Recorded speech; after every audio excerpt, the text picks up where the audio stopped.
অশেষ রহমতে আমরা অনেক ভালো আছি আলহামদুলিল্লাহ।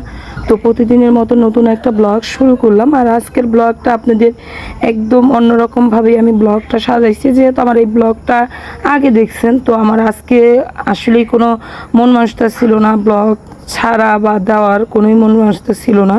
তো এই জন্য আমি আজকে সারাদিনে যে কাজগুলো করছি সেটা আপনাদের সাথে শেয়ার করা হয় নাই। আপনাদের সাথে অনেক কথা বলার ছিল, এই জন্যই আমি পুরাতন আমার যে ব্লগগুলো ছিল সেই ব্লগগুলো নিয়ে তারপরে হলো আমি ভিডিও বানাইতেছি। তো আপনারা আমার কথাগুলো যদি মনোযোগ দিয়ে শোনেন, আমি কথা বলবো শুধুমাত্র আমার ফ্যামিলির কিছু মানুষ যারা হইলো আমার ননদ দেবর, তাদেরকে নিয়ে আমি কিছু কথা বলবো। যেহেতু আমার এই সবসময় দোষগুলো বেশিরভাগই পড়ে, আর বরাবরের মতো আমি কারোর জন্য কিছু করি না। আমি যতটুকু করি ততটুকু মানে মানুষকে দেখানোর জন্য করি। তো আমার মনে হয় না যে আমি দেখানোর জন্য যতটুকু করি ততটুকু যদি মানুষ যদি আমাকে মানে দেখানোর জন্য কিছু করতো, তাহলে ভাবতাম যে হ্যাঁ, মানুষ আসলেই দেখা মানে ভালোবাসুক যতই, দেখানোর জন্য করে। আচ্ছা, মানুষ যেটা করে সেটা কি ভালোবাসা হয়, নাকি মনের ভিতরে যে ওনার জন্য আমি এই করব সেই করব সেটাকে ভালোবাসা বলে? আমি বুঝতেই পারলাম না যে কোনটাকে ভালোবাসা বলে আর কোনটাকে মানে দেখানো বলে, সেটাই আমি বুঝতে পারলাম না। আমার কিছু কিছু বিষয়, কিছু কিছু জিনিস, কিছু কিছু কথা যেটা আমি অনেক সময় মানুষের মুখ থেকে শুনি, মানুষ কিভাবে যেন মানে সত্যিটারে এতভাবে করতে পারে, মানে হাইড করতে পারে, সত্যি জিনিসটাকে সামনে আসতে দেয় না। আসলে আমার মনে হয় যে আমার ওই বাড়ি থেকে মানে আমার অস্তিত্বটাই যদি আমার ননদরা বাদ দিতে পারতো, তাহলে মনে হয় আমার ননদদের মানে খুব শান্তি পাইতো, খুব মানে কি বলবো, খুব ওরা হয়তো বা 2-4 বার করে মিলাদ পড়াই দিত, এরকম একটা অবস্থা। দেখেন, আমার শ্বশুরকে আমি গেছি, দেখছি, আপনাদের কাছে এটা আমি শেয়ার করছি যে দেখছি তার পা হাত ফুলছে, এই জন্য আমি ডাক্তারের কাছে নিয়েছি। আর ডাক্তারের কাছে নেওয়ার পরে ডাক্তার যে কথাগুলো বলছে, আসলে একটা মুরব্বী মানুষ যার বয়স 60 থেকে 70 হয়ে যায়, তার যদি রোগে ধরে তাহলে তো মানে অবাস্তব কিছু না, হ্যাঁ, অবাস্তব কিছু না। কিন্তু আমি কেন ডাক্তারের কাছে নিলাম সেটা নিয়ে মানে রীতিমতন তো যারা মানে কথা তো অনেক মানুষ বলতেছে। আচ্ছা, আমাকে যদি একজন যদি বলে যে তোমার কি বলে তোমার মাথার চুল নিয়ে গেছে, সেজন্য কি আমি ওই কাক চুল নিয়ে গেছে কাকের পিছে দৌড়াবো না, আমার মাথায় হাত দিব? তো সেই মানে জিনিসটা আমার নন্দেরা মানে বরাবরের মতো ভিডিও তো বানাইতেই আছে, 3জনে 3টা ভিডিও বানাইছে, এবং কি 3জন মিলা 4টা ভিডিও বানাইছে, এটা আপনারা দেখছেন। তো সাবিনা কালকে যে কথাগুলো বলছে সেই কথাগুলো আমার মানে ওরে আমার সামনাসামনি জিগাইতে মন চায় যে তুই তোর বাপের জন্য এমন কি করছো যে তুই আমি টাকা দিতে পারি নাই, শুধু একটু গায়ে গতরে খাটছি এটা বললি? হ্যাঁ, আমার শ্বশুরের যখন হাত ভাঙছে তখন আমি ঢাকায় যখন প্রথম যায় তখন হইলো আমি 8,000 টাকা ক্যাশ নিয়ে যাই। সেই 8,000 টাকা দিয়ে ঢাকায় থেকে আমার শ্বশুরকে আমি আনি। হ্যাঁ, আমার শ্বশুরকে আমি আনি বাড়িতে আনার পরে আমি হইলো করি। তো সেখানে আমি ডাক্তার দেখাই শ্বশুরকে বাড়িতে আনলাম। বাড়িতে আনার পর থেকে আমার শ্বশুরের কয় মাস চিকিৎসা চলছে, কয় মাস পর্যন্ত ঘরে বসা ছিল, কয় মাস পর্যন্ত আমার শ্বশুরের সেবা করতে পারছে, এটা কি ও একবারের জন্য বলতে পারবে যে আমার শ্বশুরকে কতটুকু সেবা করতে হয়েছে? আমার শ্বশুরকে কয় টাকা লাগছে তার হাত অপারেশন করার জন্য, ওটা কি বলতে পারবে? ও 5,000 টাকা দিছে, মিম 5,000 টাকা দিছে, বড় ননদ 10,000 টাকা দিছে। আমার যা মানে আমার শ্বশুরের বড় ছেলের বউ, কারণ তারে নিয়ে কথা বললে আবার আমার দোষ হবে, গুনাহ হবে, এজন্য কথা বলতে চাই না, সেও নাকি যেন 10-12 হাজার টাকা দিছে। হ্যাঁ, তো আমার শ্বশুরের কয় টাকা হাতটা অপারেশন করার জন্য লাগছে সেটা কি তারা জানে?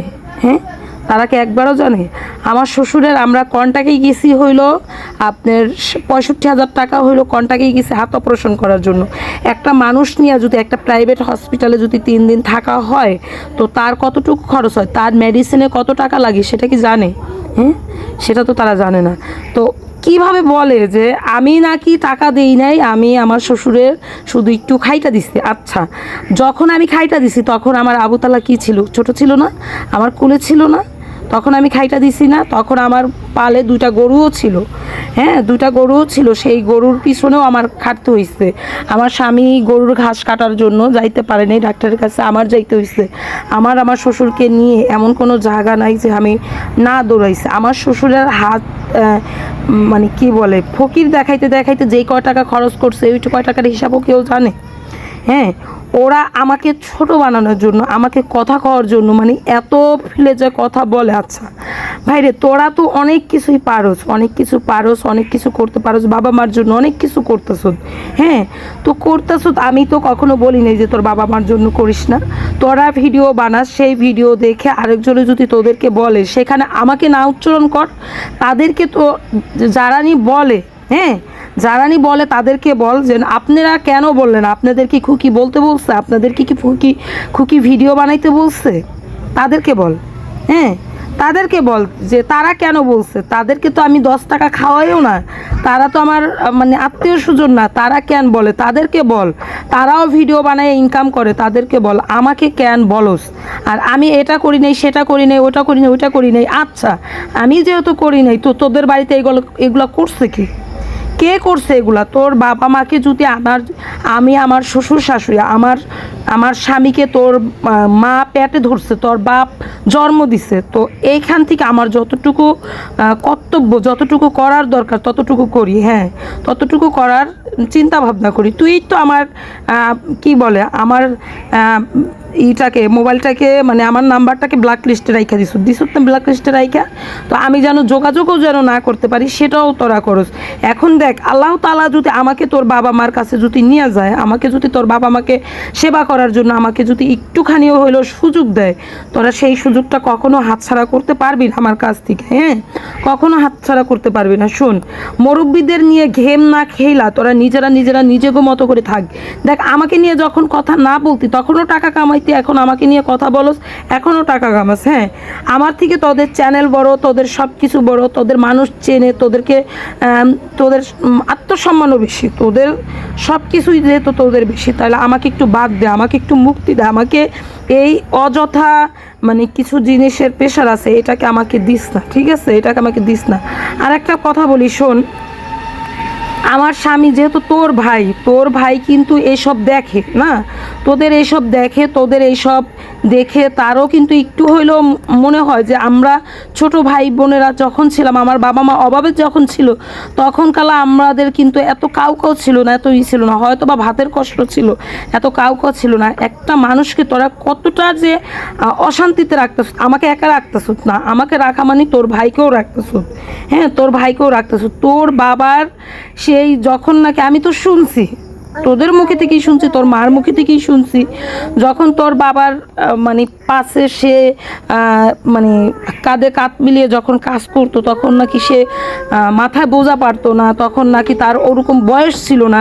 যেই মানুষটা এতটা ছোটোবেলা থেকে কষ্ট পরিশ্রম করে আজকে তার ছেলে সন্তান হয়েছে, তার বউ হয়েছে, তার একটা বাড়ি হয়েছে, তোর মা বাবাকে নিয়ে ভালো থাকতে পারবো, সেই জায়গাটা থেকে কেন তাদেরকে মানে পোর করতে চাস, তাদেরকে দৌড়াইতে চাস, তাদেরকে কাছে থাকতে দিতে চাস না, তাদেরকে কোনো অস্তিত্ব রাখতে চাস না? এটা কি তোদের একবারও তোদের মনে হয় না যে এটা অতিরিক্ত বেশি করতেছ? এটা কখনো মনে হয় না? আমার সাথে তোদের সাথে পারিবারিকভাবে যেই ঝগড়াটুকু হয়েছে, সেই ঝগড়াটুক থেকে মানে তিলকে তাল বানাইছ, হ্যাঁ তিলকে তাল বানাইছ। সেই তাল বানানো শেষ হয়েছে, 1 মাস গেল। সেই রোজার কুরবানির সময় শ্বশুর শাশুড়িকে দেখাইছি, হঠাৎ করে আমি টাকা দিতে গেছি তোদের বাড়িতে, আমি হয়তো আমার এই সময়টা আর যাওয়া হইতো না, টাকা দিতে গেছি, সেজন্য হলো দেখছি, আমি অফার করছি, আমি বলছি বাবা ডাক্তার কাছে যাইবেন, তোর বাপ গেছে। আমি তো এখানে জোর করে নিই নাই যে আমি জোর করে নিব, আমি 2টা ভিডিও বানাবো, আমার ভিডিও থেকে টাকা ইনকাম হবে, বা তোদেরকে 5 জন বকা দিবে, আমি তো এটার জন্য নেই নাই, হ্যাঁ আমি তো এটার জন্য দেই নাই। শোন, আমি কিছুই করি নাই তোদের বাড়ির জন্য, আমি কিছুই করি নাই। শোন, তোদেরকে একটা সময় তোদেরই মনে হইব যে আমি মানুষটা কি ছিলাম, আমি মানুষটা কি করছি, আমি মানুষটা কি করলাম না করলাম, সেটা তোদের মনে হইব। আমি কখনো বলতেই চাই না আমি কি করছি না করছি, আমি কখনো এটা মানে করতে চাই না। হ্যাঁ, আজকে আমাকে ছোট বানাইতেছ, সমস্যা নাই, একটা কথায় আছে যে উপরম্পি থুতু ফলাইলে নিজের গায়েই পড়ে, এরকম একটা কথা আছে না? তো মানে ভাইয়ের বউ বুইলা হয়তো বা সম্মান করস না, ভাইয়ের বউ বুইলা মানুষ না, কিন্তু সমাজ যেটা বলে সেটা একটু অবশ্যই একটা সময় মানে মানুষের সামনে যখন পড়বি যে আপনার ভাইয়ের বউর সাথে কী হয়েছে, আপনার ভাই বউর এই না সেই, আমাকে যেমন বলে যে ননদদের সাথে কী হয়েছে, তেমন তাদেরকেও বলবে, অবশ্যই বলবে। তো আমি আমার মানে শ্বশুর শাশুড়িকে যদি একটুও মানে সেবা করতে চাই, একটুও তাদের পাশে থাকতে চাই, আমি মানে তোরা যদি নষ্ট করতে চাস তাহলেও মনে হয় আমার কিচ্ছু যাইবে আসবে না, কারণ আমি যতটুকু আল্লাহ আমাকে করতে দিবে আমি ততটুকুই করব। আমি সব সময় চিন্তা করি যে একটা পুরুষ যখন কামাই করে তখন ওই একটা পুরুষের কামাই থেকে 10টা নারীর, 10টা ফ্যামিলিতে 10টা মানুষের রিজিক দিয়ে দেয় আল্লাহ। হ্যাঁ, একটা পুরুষ কামাই করলে 10টা পুরুষের দেয়। তো সেই জায়গায় আমি কামাই করি, আমার স্বামী কামাই করে, বাট আমার শ্বশুর কামাই করে, সবাই কামাই করে। যখন কামাই করার কোনো মানুষ ছিল না তখন কোনো ঝামেলা ছিল না, আর এখন সবাই কামাই করে, কিন্তু এখন ঝামেলার আর শেষ নাই। এখন আমরা পারি না আমার শ্বশুর শাশুড়িকে মানে মন থেকে কিছু করার জন্য বা ভালোবাসার জন্য, সেটাকেই মানে রং হয়ে যায়, কালার হয়ে যায়, ইত্যাদি ইত্যাদি হয়ে যায়। হ্যাঁ, তো অনেকেই কি বলে, বিল্লালের যে কথাটা শুনে আপনারা অনেকেই বলছেন যে ওর সাথে সম্পর্ক না রাখার জন্য, ওর সাথে কথা না বলার জন্য, ও আমাকে নিয়ে যে ভিডিওটা বানাইছিল সেই ভিডিওর প্রতিবাদ করার জন্য, কথা বলার জন্য। আসলে দেখেন, ওর ভিডিও অনুযায়ী আমার কথা বলার মতো কিছু নেই। তো ও যতটুকু আমার সাথে অন্যায় করতে চাইছিল বা যতটুকু করে ফেলছে, ভিডিও ছাড়ছে যে মানে আমার বাবার বাড়ি থেকে তো আমি নিয়ে আসি নাই, ও ওরটা ঠিকই বুঝতে পারছে যে আমার বাবার বাড়ি থেকে নিয়ে আসছি না না আসছি, ও নিজেও বুঝতে পারছে, এবং কি ও আরও 5 জনকে বুঝাইতেও পারছে যে এখানে কি হয়েছে, কি বলছে। শুনেন, মানুষকে মানুষ ছোট করে কথা বলে কখনো নিজে বড় হইতে পারে না, একটা না একটা সময় ছোট নিজে নিজে থেকেই হয়ে যায়। আল্লাহ তাআলা এমনভাবে কিছু মানুষকে মানে দেখায়, মানে নীলা দেখায়, নমুনা দেখায়, সেই নমুনার আর শেষ নাই। এই যে দেখেন, আমি যে এই বাড়িটা, হ্যাঁ, আমরা যখন বাড়িতে থাকতাম, বাড়িটা কত সুন্দর, কত ভরপুর, ছেলে মেয়ে সব মিলে একটা আনন্দ ছিল অন্যরকম। আর আজকে মনে হয় কি যে এই বাড়িটা অসহায়, এই বাড়িতে কেউ থাকে না, শ্বশুর শাশুড়ি একদম মানে একাকিত্ব জীবন কাটাইতেছে যদি কেউ বগালে না থাকে। ওরা যখন আইসা বেড়ায় তখন আমার একটু হইলেও মনে হয় যাক আজকে মানে শ্বশুর শাশুড়ির পাশে মানুষ আছে, তারা মুরব্বী আছে, তারা ঘরে যদি অসুস্থ হয়ে যায় দেখার মতো মানুষ আছে, সেটা মনে হয়। আমি হয়তো বা চাইলেই কিন্তু বাড়িতে যাইতে পারি, এমন না যে ওরাও আমাকে বাড়ি থেকে বাধা দিবে বা বাড়ি থেকে আমাকে যাইতে নিষেধ করবে, সেটা না। দেখেন, আজকে মানে কিছু কিছু কথা এমনভাবে মানুষ বলে যে আমি বাড়িতে গেলেই নাকি গ্যাঞ্জাম সৃষ্টি হয়, আমি বাড়িতে গেলেই নাকি একজনের অনুষ্ঠান করতে সমস্যা হয়, এই হয় সেই হয়।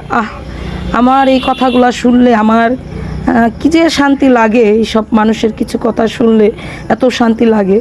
যেই মানুষকে ভিলেন বানাও সেই মানুষের এই কী কদর আছে, কি গুণ আছে, সেটা তোমাদের এখন মানে বলতে বিবেকে বাদে। সেই মানুষটাকে ভিলেন বানানোর জন্য প্রতি মুহূর্তে তোমাদের কত আগ্রহ জাগে, কত ভালোবাসা জাগে। আল্লাহ তাআলার কাছে বলছি যে আমাকে যতটা কান্দাইবা মানুষ ততটা কানবা, সমস্যা নেই। এখন তো বোঝা যায়, হ্যাঁ, এখন তো বোঝা যায় যে মানুষকে মানুষ কান্দাইয়া কতটা ভালো থাকে। আমি হয়তো বা মানুষকে কোনো মানে দেখাইতে পারবো না, নমুনা দেখাবো না যে অমুকের জন্য এটা হয়েছে, অমুকের জন্য এটা হয়েছে, এটা দেখাবো না। আজকে যার যার কান্না সে কান্দে, যার যার দোষগুলা সে কাছে নিয়ে আসে, যার যার মানে আচার ব্যবহার তার কাজে কর্মে ধরা পড়ে। তো এটাই হলো মানুষের জীবন, একজনকে ঠকানো মানে আরেকজনকে ঠকানো।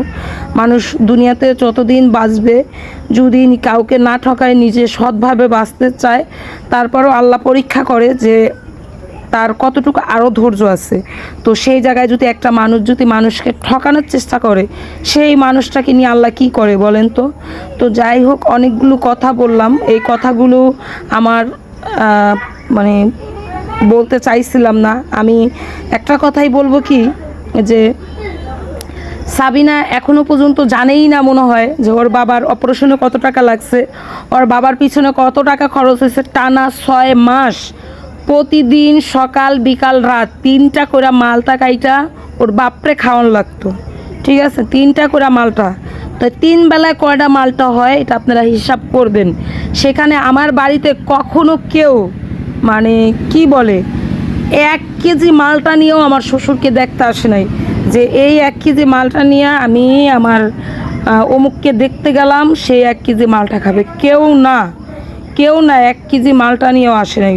যা মেজবান আসছিল বলবো না, যারাই আসছিল তারা রুটি কলা মিষ্টি তারপরে কি বলে কমলা এসব, 1 কেজি মালটাও কার পক্ষে থেকে হয় নাই। টানা 6টা মাস পর্যন্ত শ্বশুরকে মালটা খাওয়াইছি, নিজের গরুর দুধ বিক্রি কইরা সেই টাকা দিয়া নিজেরা গরুরের খাবার দাবার দিয়া গরুর দুধ বিক্রি করে সেই টাকা দিয়াও আমার শ্বশুরের মালটা আমার শ্বশুরের চিকিৎসা পর্যন্ত করাইছি, ঠিক আছে। যখন যার দরকার ছিল, আমার শ্বশুরের একটা গরু বেচছিল 60,000 টাকা নাকি যেন, হ্যাঁ 60,000 টাকার মতো একটা গরু বেচছিল, সেই গরুটার টাকাও খরচ করা হয়েছে। একটা সংসার করতে গেলে কত টাকা যে লাগে, কত কী যে করতে হয় সেটা মানুষ মনে করে যে মানে এই যে আজকের দিনটা গেল সেই দিনটাই চলে গেছে, এই দিনটার পিছনে যেন কি লাগছে সেটা তো কেউ আর মনে রাখে না, বলেন সেটা কেউ মনে রাখে? মনে রাখে না। তো আমি আমার যতটুকুই আমি মানে মানুষের জন্য করতে পারছি আলহামদুলিল্লাহ, আল্লাহ যেন আমাকে সামনেও তৌফিক দেয় আমি যেন করতে পারি। কিন্তু আমার এই না করাটাকে যারা নিয়ে বলে যে আমি করি নাই, তাদেরকে একটা কথাই বলবো যে ভাই আমার জিনিস নিয়ে তোরা পড়ে থাকিস না, তোদের যা করতে মন চায় তোরা তা কর। যদি তোর বাবার বাড়িতে ঘর তুলতে মন চায় ঘর তোল, মাকে নিয়ে শান্তিতে থাকতে মন চাইলে শান্তিতে থাক।